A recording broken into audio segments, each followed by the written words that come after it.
Okay, so it might be a little hard for you to hear me, but we're on a boat with a very loud diesel engine, and we're here in Myanmar, and we're basically trying to get the opinion of people here after the election. And so to do that, we're traveling into more rural areas, trying to find out what people think, and it's a really, really difficult way to go. We have to go by boat. Afterwards, we're probably going to have to go on some motorcycles, simply because transportation is so difficult here in this country, because there's so much water, because the road infrastructure is so difficult. But for us, this is really the best way to go, because it gets us away from the big towns where there's a lot of spies of the government. There's a lot of intelligence people who try to watch foreigners. So what we're trying to do is we're trying to escape that right now and get to places where maybe people can speak a little more openly. You have to know that people in Myanmar are very, very afraid to speak to foreigners, because if they say the wrong thing, then they can get into serious trouble. And of course, if it's media, then it's even worse for them. A lot of people are very afraid of that. So this is the way we have to go.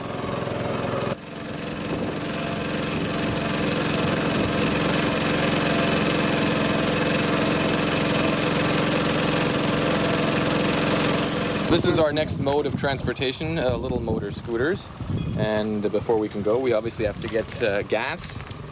And then we will make our way down this lovely road to try and get to some more remote villages and then speak to people there. So,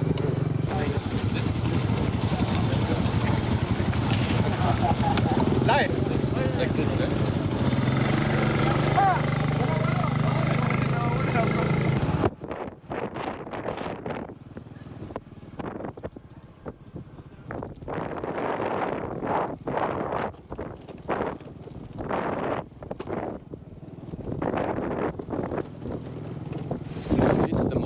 After going for quite a while over this very stony little path, and now we have to walk. We're not sure how long, but it could take quite a while.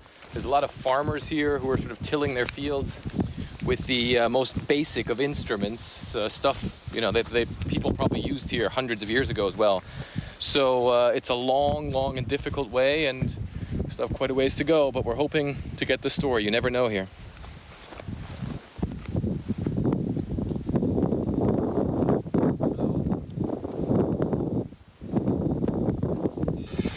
It's weird how sometimes you see the most beautiful things in the most remote places. We just found this pond with water lilies after we've been walking, I don't know how long. It feels like hours to me. And we're in some remote village that we've gotten to after a really long walk. And it just goes to show how remote a lot of these places are, how far off the beaten track. And we're going to try and talk to some people here maybe. But it's really astounding to see the beauty that you find here with this pond, for instance.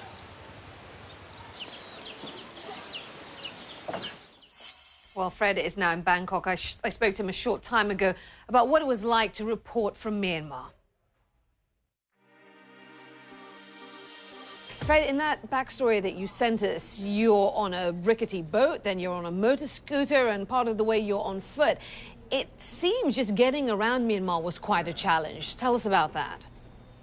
It certainly was, and it always is a challenge getting around Myanmar. It's simply because the infrastructure is so difficult, and at the same time, of course, you're also trying to travel in ways that people from the military, people from the intelligence services don't really notice you. So in many places, you're going to have to take the back roads to try and get to places. And I can tell you, especially that scooter ride that we did, I was quite worried, because, I mean, we were going over dirt paths, there were bumps in the road, you were going over routes, and the thing is, I mean, if that scooter crashes or something, you're not going to get picked up or anything. I mean, that is literally the back end of anywhere. It's hours from any place. So yeah, getting around was very, very difficult. On the one hand, of course, because of the infrastructure. On the other hand, also because of the situation of being watched and trying to escape that all the time. Let's talk a little bit more about that. The fact that in the urban areas, for sure, there were the spies and people from the intelligence services. Tell me how that impacted the way you were able to cover the story, and just give us some insight into your approach.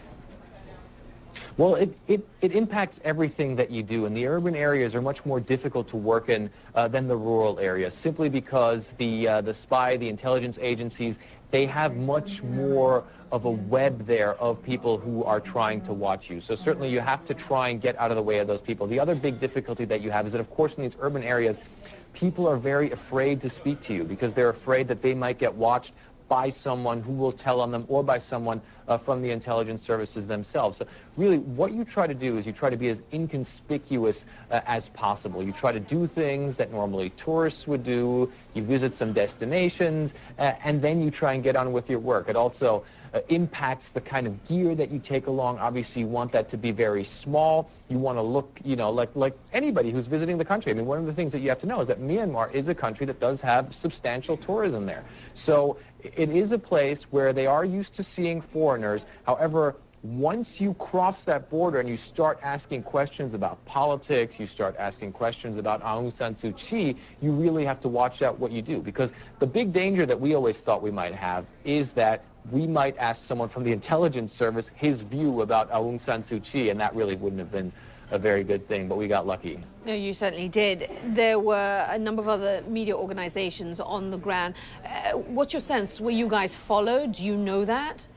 I think that we were partially watched. I mean, in the initial days, I don't think that they really followed us around very much. And we covered both the election and then we covered the release of Aung San Suu Kyi. And I think up until after the elections, I think we were perfectly fine. But when she was released, what happened is that a situation materialized where she would go to her party headquarters, the National League for Democracy, and she would be there, and then we would all go there as well. And you would have this really sort of surreal scene where you would have lots of people at her party headquarters and almost equally as many people at this coffee shop across the street taking pictures of everybody inside the party headquarters. And you can always tell the intelligence people in Myanmar because they all drive the same orange scooters and they follow people around. And so they're actually quite easy to tell. And they also actually have the best cameras of anyone in Myanmar. So yeah, I mean, I think in the end, they must have been watching us to a certain extent. I'm not sure. I don't believe that they ever realized who we were. I think that they were very, very suspicious of us. I want to talk about the Aung San Suu Kyi interview now. Tell us how you were able to pull that off. What did it take? It took a very long time. I mean, after she was released, as I said, she spent most of her time touring the city. She spent most of her time going to events, planning, and so we were all trying to get this interview with her, and it took a lot of being on the phone with people from her party. We had several times when an interview was scheduled and then it didn't happen because she had other events that she had to go to, and we were really, really on the edge because every time we went to the party headquarters, it was always, of course, a big risk for us because we knew that there were these intelligence guys on the other side of the street watching us. So that really made things difficult. And communications in that country is difficult. There's not a cell phone network there, so it's very hard to get in touch with these people. So we were really, really happy when it actually happened. And I have to say, interviewing her was really great. I mean, it was a lot of fun. She was great. She was very approachable, and it was just a really, really, she's just someone who's very fun to talk to. We're going to share with our viewers a photo of you with Aung San Suu Kyi, where you appear rather hot under the collar, a little kind of warm. What's the deal with all the perspiration, Fred? Well, I mean, her office, obviously there's no air conditioning in her office or anything, and her office was really, really hot when we did the interview. And the weird thing about it is that I was very, very hot. At the same time, she wasn't. I mean, she was just sitting there. She wasn't, you know, breaking out into a sweat or anything. She seemed perfectly comfortable with the situation. Just quickly, your lasting impressions of this place, a reclusive state. You were in the urban areas, you were in the rural areas. Give me, you know, wrap it up for me, your overriding sense of Myanmar. Well, Myanmar is one of those countries that really makes you, it can really make you sad because you can see that these people just have great potential. You know, they want to work hard, they want to improve their standard of living, and they just can't because of this repressive system. They just can't because there's no direct foreign investment, because it's really unclear whether, you know, when you invest there, whether or not the military will take all of your investments away. And so it's really a society that's been stagnant for so many years. It's a society where people want to move forward, but they literally can't. And I can tell you one thing. As a kid, I lived in communist East Germany for 5 years. And, of course, the 1989 revolution in Germany means a lot to me. And I've always held the belief that people, if they band together, they can get rid of a repressive government. But in Myanmar, I think that the government is so brutal and so repressive that they just kill out any sort of opposition that's there. And I've never seen a state where the people are so brutally repressed as I see there, and it's just so ever-present. So it really is a place that makes you very, very sad. And it's going to be very difficult for someone like Aung San Suu Kyi to bring any sort of change to that place. We'll see what happens. It's going to be a very, very interesting time coming up.